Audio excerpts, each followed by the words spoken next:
कदम आगे। आदाब नाजरीन, आप देख रहे हैं गुलिस्तान न्यूज। अभी तक का उर्दू खबरनामा लेकर मैं आपका मेजबान गौहर कुच्चे आपकी खिदमत में हाजिर। पेश है खबरों की तफसील। आर्मेनिया और अजरबैजान की फौज के दरमियान मुतनाज़ा इलाके निगोर्नो कारबाग में जारी लड़ाई में मजीद शिद्दत आ रही है और दोनों जानिब से बड़े शहरों में होने वाली शेलिंग के बायस शहरियों में खौफ हिरास भी पैदा हो गया है। रिपोर्ट के मुताबिक आर्टिलरी फायर से बड़े शहरों को निशाना बनाने पर अवाम के जानी नुकसान के खदशात में इजाफा हो गया है, जबकि दोनों ममालिक के दरमियान जारी तनाज़े में अब तक 240 से ज्यादा अफराद हलाक हो चुके हैं। अजरबैजान की वजारत दिफा ने अपने बयान में कहा कि आर्मेनिया की फोर्सेज ने इसके 3 अहम शहरों को निशाना बनाया, जबकि गुज़श्ता रोज मुल्क के दूसरे बड़े शहर गांजा पर शेलिंग की गई थी।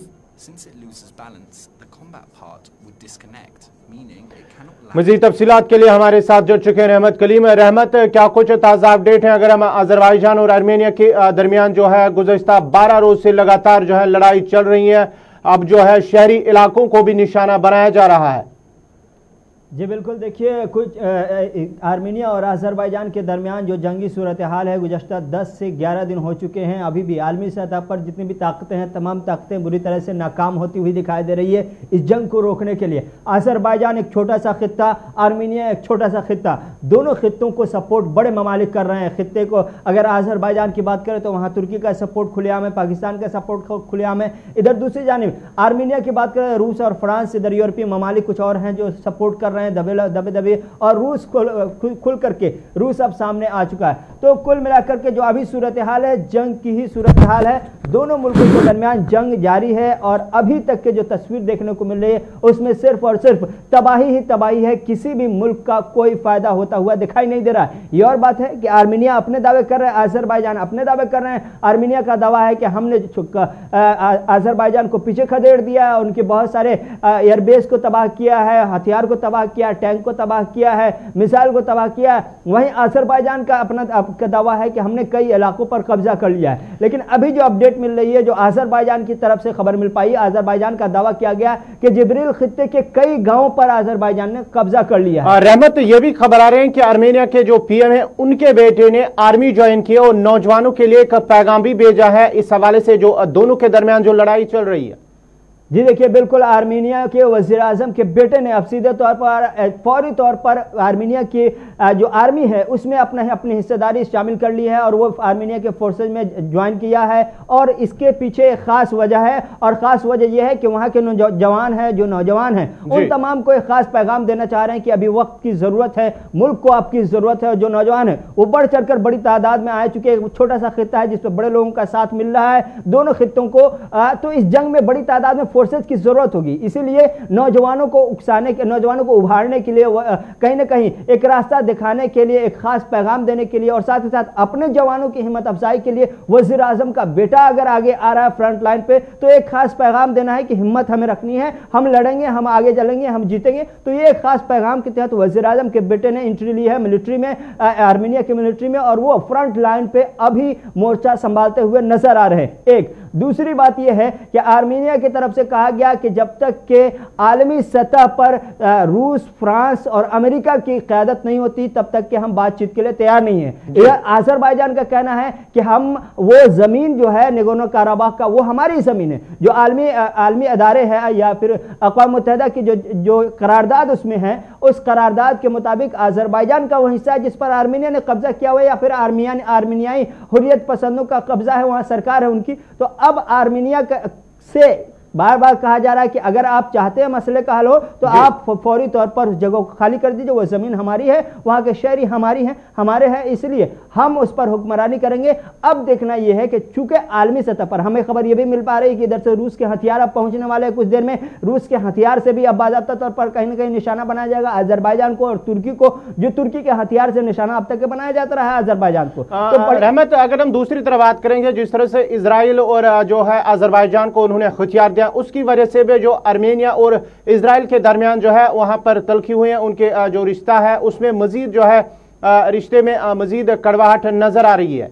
जी बिल्कुल, देखिए ये सीधी तौर पर सीधी बात है कि अब जब आप हमारे दुश्मन को सपोर्ट करेंगे तो हमारे रिश्ते आपसे अच्छे नहीं रहेंगे। आर्मीनिया के अब तक के इसराइल के साथ रिश्ते अच्छे रहे, लेकिन अब चूंकि इसराइल के रिश्ते अरब ममालिक से अच्छे बनाने की कोशिश की जा रही है, कुछ कामयाबी मिली, जैसे पिछले दिनों देखा हमने किस तरह से बहरीन से यूएई के साथ रिश्ते बहाल हुए हैं। और अब चूंकि अजरबैजान को सपोर्ट मिल रहा है सीधे तौर पर ओआईसी से, इस्लामिक ताउन तंजीम जो है मुसलमानों की आलमी सतह पर जो मुस्लिम ममालिक की तंजीम है उसने सपोर्ट किया अजरबैजान को। तो ऐसे वक्त में अगर इसराइल उन ममालिक के साथ ओआईसी के खिलाफ जा करके अगर कुछ करता है तो फिर वो सारे जो बरसों की मेहनत है, जो माहौल बनाया गया है साजगार मुस्लिम ममालिक से अरब ममालिक से रिश्ते की बहाली का, वो माहौल कहीं ना कहीं खत्म हो जाएगा। क्योंकि अगर अरब ममालिक से बहुत ज्यादा रिश्ते अगर इसराइल के बहाल होते हैं तो इसराइल का बहुत ही फायदा होने वाला है आने वाले दिनों में, खासतौर से तेल को लेकर के और दीगर अशिया को लेकर के, माशी सरगर्मियों को लेकर के, तो बड़े पैमाने पर फायदा होना। तो इसराइल का ये लॉन्ग टर्म देखना था और इसराइल ये समझ रहा था कि ये छोटे छोटे खित्ते हैं, छोटी सी जंग है, बहुत जल्द खत्म हो जाएगी, आलमी सतह पर लोग कोशिशें करेंगे, ताउन तंजीमें कोशिशें करेंगे, बहुत जल्द खत्म हो जाएगा। लेकिन अब जो ऐसा लगता है कि ये जंग बहुत जल्द खत्म होने 10 से 12 दिन हो रहे हैं, अभी तक के आलमी सतह पर जो प्रेशर, आज भी हमने यूएन को देखा कि किस तरह से अपील कर रहे हैं कि जंग किसी मसले का हल नहीं है, बातचीत के जरिए मसले का हल निकाला जाए। तो ये तीसरी बार है जब यूएन की तरफ से अपील की जा रही है, लेकिन यूएन की अपील का अजरबैजान और आर्मीनिया पर कोई असर होता हुआ दिखाई नहीं दे रहा है। और चलिए बहुत बहुत शुक्रिया रहमत कलीम आपका। ये थे रहमत कलीम जो बात कर रहे थे जहां अजरबैजान और आर्मीनिया के दरमियान जो है आज भी लगातार जो है कशीदा हालात है, दोनों के दरमियान शहरी इलाकों को निशाना बनाया, जिसकी वजह से 240 के करीब जो है अफराद अभी तक हलाक हो चुके हैं, जबकि रिहायशी इलाकों में जो है सहाफ़ियों को भी निशाना बनाया जो, और साथ ही साथ आर्मीनिया के वजीर आजम के बेटे ने भी आर्मी ज्वाइन किए और नौजवानों को भी इस हवाले से पैगाम दिया है।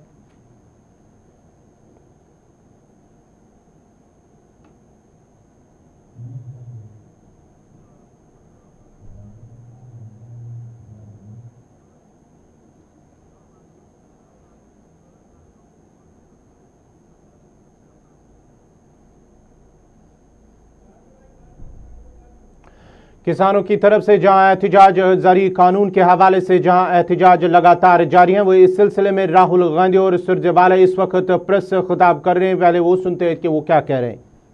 हरीश रावत जी और मंचा सिंह सभी प्रतिनिधियों का स्वागत करता हूं, पत्रकार और छायाकार बंधुओं का भी स्वागत करता हूं। आज देश में एक विषम परिस्थिति है जब खेत और खलिहान पर हमला बोला गया है। 3 काले कानूनों के खिलाफ श्री राहुल गांधी जी ने कांग्रेस पार्टी के और किसान के झंडे के नीचे एक खेती बचाओ यात्रा की ऐतिहासिक शुरुआत की है। भट्टा परसोल से आपने भूमि का उचित मुआवजा कानून खत्म करने की मोदी सरकार की दुर्भावना के खिलाफ यही शुरुआत की थी और अब इन 3 काले कानूनों के खिलाफ शुरुआत की है। बगैर किसी विलंब के मैं आदरणीय राहुल गांधी जी से अनुरोध करूंगा कि वो आपसे अपनी बात कहेंगे। आदरणीय राहुल जी।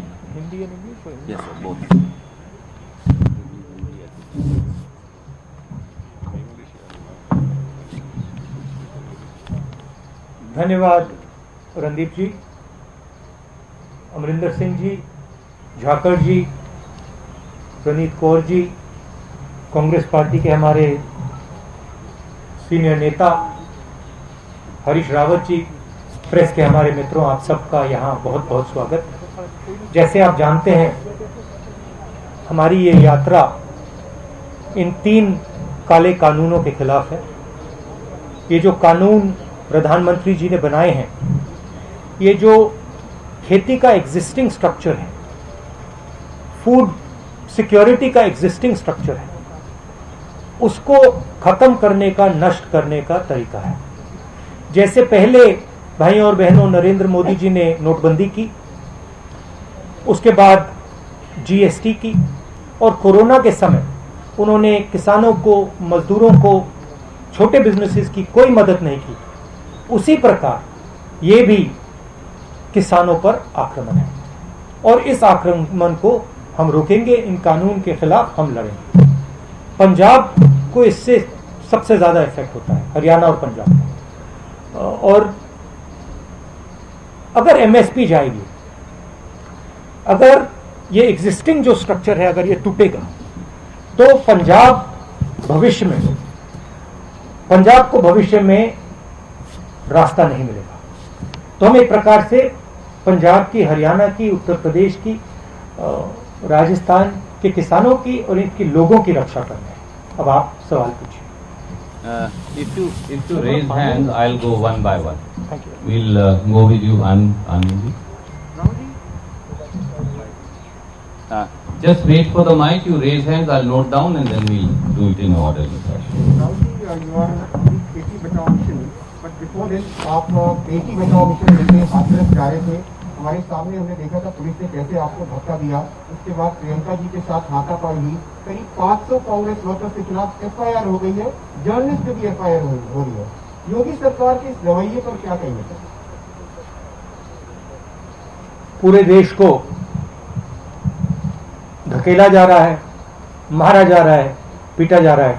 मुझे थोड़ा सा धक्का लग गया तो क्या बड़ी बात, कोई फर्क नहीं पड़ता। It's not big deal. हमारा काम है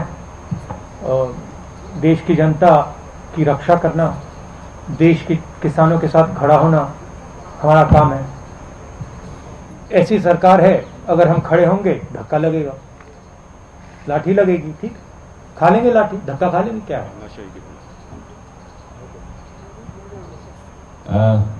थैंक यू सर। मैं आपसे एक अनुरोध, जो धक्का, जो असली धक्का लगा, धक्का छोड़िए, जो अनइमेजिनेबल उस परिवार को लगा।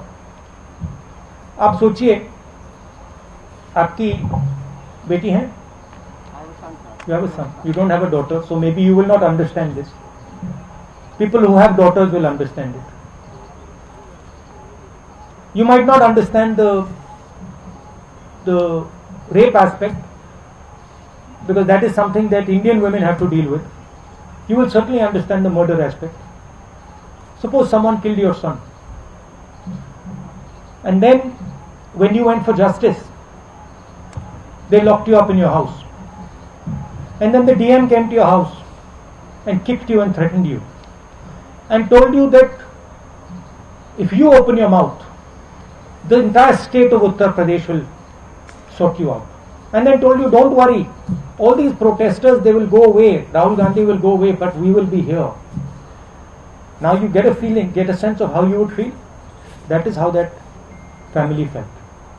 That is why I went there, because I wanted that family to know that they are not alone. मैं इसलिए वहां गया था, और मैंने परिवार से कहा, मैं सिर्फ आपके लिए नहीं आया, मैं आपकी बेटी के लिए आया हूं, आपके लिए आया हूं, मगर मैं देश में जो लाखों महिलाएं हैं जिनके साथ रोज कोई ना कोई बदतमीजी होती है, हजारों महिलाएं हैं जिनका रेप होता है, मैं उनके लिए भी यहां आया हूं। इंटरेस्टिंग बात यह है कि बच्ची का रेप होता है, मर्डर होता है, पूरा एडमिनिस्ट्रेशन परिवार पर आक्रमण करता है, और देश के प्रधानमंत्री एक शब्द नहीं कहते। इंटरेस्टिंग बात है। Thank you sir. May I make one request, आप कोई भी प्रश्न पूछ सकते हैं, स्वागत है, क्योंकि राहुल जी ने सुमोटो में 3 किसान बिलों की आपसे चर्चा की है। पहले उससे जुड़े सवाल ले लें और फिर कोई और प्रश्न हो तो वो लेंगे। Raman ji from news 24, sir I have noted down, I am going to come to everything. जो किसान के 3 अध्यादेश के बारे में आप लगातार जिक्र करते हैं कि इसको केंद्र सरकार ने बिना किसानों से सलाह मशवरा किए, बिना पॉलिटिकल पार्टीज को कॉन्फिडेंस में लिए पास करवा दिया। अब चूंकि ये थे राहुल गांधी और सुरजेवाला जो बात कर रहे थे, जहां ज़री कानून के हवाले से पंजाब और दीगर रियासतों के अंदर किसान एहतजाज कर रहे हैं, वहीं हाथरस उत्तर प्रदेश में जो असमत रेजी के हवाले से, असमत रेजी और कत्ल मामले के हवाले से जो वाक़या पेश आया, उस खिलाफ भी वो इस वक्त मीडिया से खिताब कर रहे थे।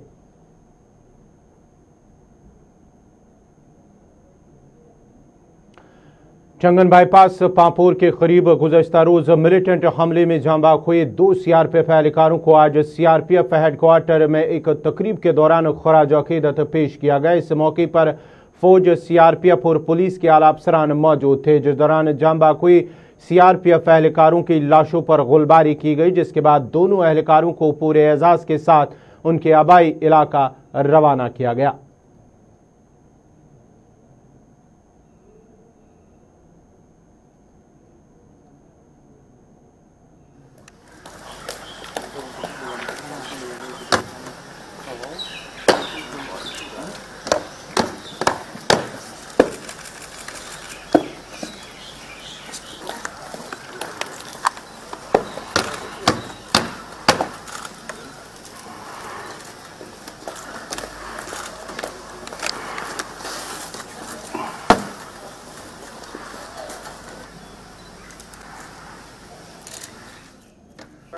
देखिए, जैसे कि आप जानते हैं कि नेशनल हाईवे हो चाहे लिंक रोड में, उसमें वॉल्यूम ऑफ व्हीकल काफ़ी गाड़ियां चलती रहती है।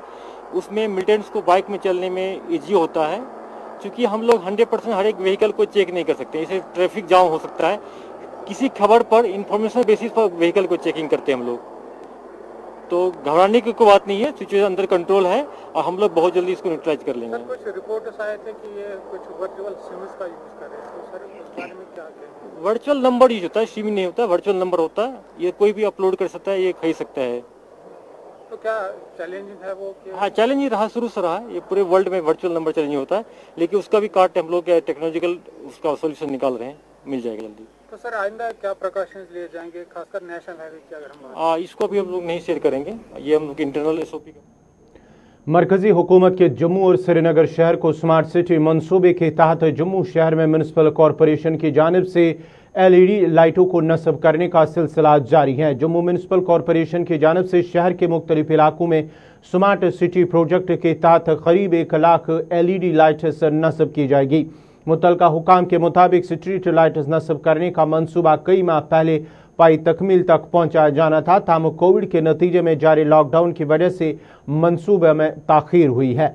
मकामी लोगों और अवामी नुमाइंदों ने भी इसे जम्मू शहर की तामीर और तरक्की के लिए एक बड़ी पेशरफ्त करार दिया है।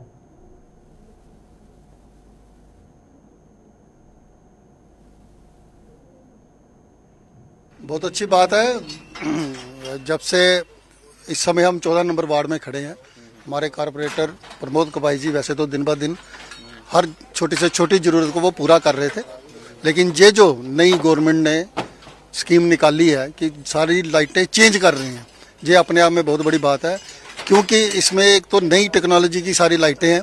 और जैसा कि अभी हमारी इनके एक एक्सपर्ट से बात हुई, उन्होंने कहा कि इस लाइट को हर एक पोजीशन के लिए अलग अलग वेरीफाई करके लगाया जा रहा है, ताकि वो इतने एरिया को कवर करे। और इतनी दूरी पे लगा रहे हैं कि जहाँ पे इसका एक डाया लाइट का जा रहा है, वहीं से दूसरे की शुरू हो रही है।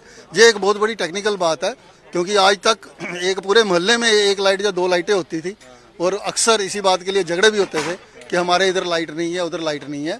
लेकिन ये जो एक नए किस्म की नई टेक्नोलॉजी की जो लाइट आई है, ये अपने आप में और मोहल्लों के लिए, लोगों के लिए, और आने वाले समय में जिस तरह की दिन ब दिन चोरियाँ जब वैसी बातें होती हैं, उनको भी बहुत बड़ा असर पड़ेगा इस बात का।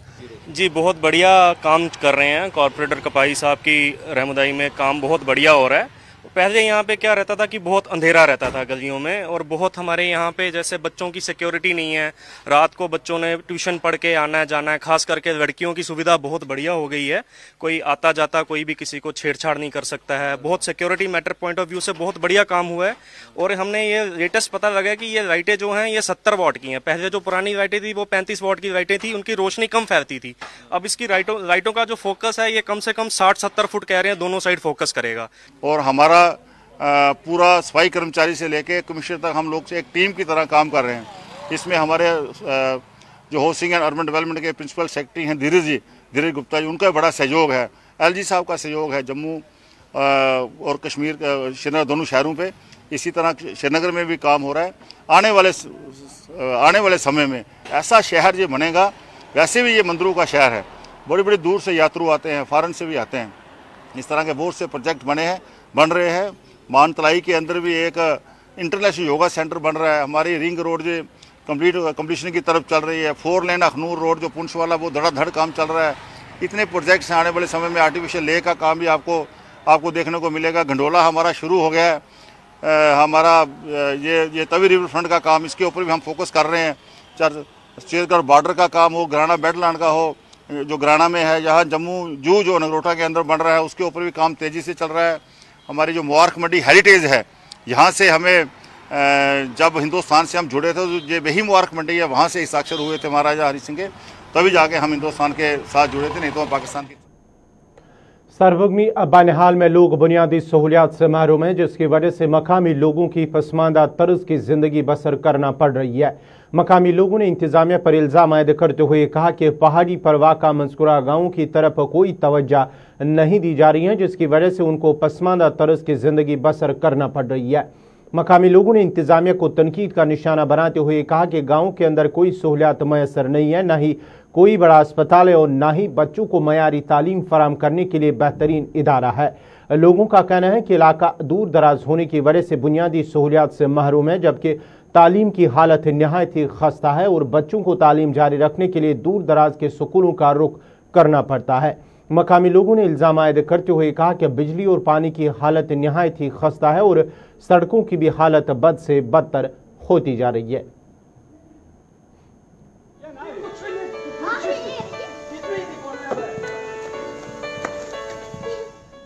मैं अब 65 से ऊपर जा रहा हूँ, सरिया उठा रहा हूँ, नहीं है रोड, नहीं है कुछ।